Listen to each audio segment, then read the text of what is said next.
कल के वीडियो में देखा कि आचार्य रामचंद्र शुक्ल ने हिंदी साहित्य के इतिहास को 4 भागों में बांटा है।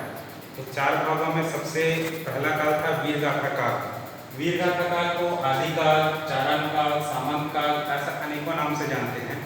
आदिकाल, आदि अंत ऐसा कहते हैं क्योंकि ये प्रारंभ काल है। प्रारंभ मतलब आदि, इस कारण इसका नाम आदिकाल हुआ।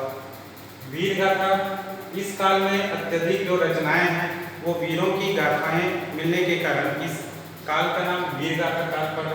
चारण काल, तो इस काल की जो कवि या लेखक थे वो चारण या भाट हुआ करते थे, राजा महाराजाओं की प्रशंसा करते थे, इस कारण इस काल को चारण काल के नाम से भी जाना जाता है। वीरगाथा काल की विशेषता में हम देखते हैं राजा महाराजाओं की प्रशंसा, क्योंकि जो कवि या लेखक थे वे राज्य आश्रित हुआ करते थे, राजा के दरबार में रहते थे।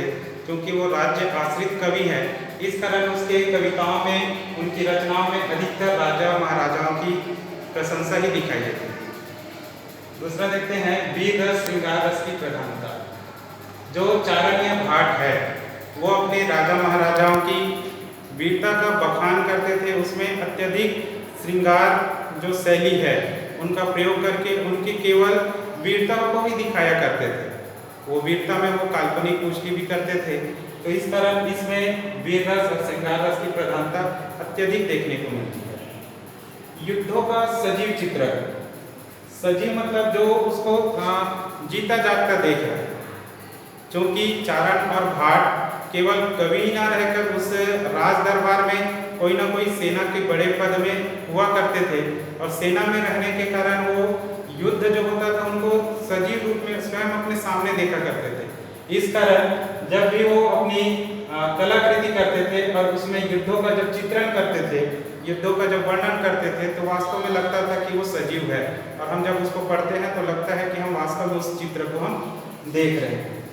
इतिहास और कल्पना का मिश्रण, इस काल के जितने भी कवि हैं वो अपनी कल्पना शैली का बहुत अधिक प्रयोग करके जो राजा महाराजा जिसके राज्य में वो राजाश्रित हैं, उस राजा महाराजाओं के इतिहास को अपनी कल्पना शैली के माध्यम से बहुत ही अधिक बढ़ा चढ़ा कर लिखते थे।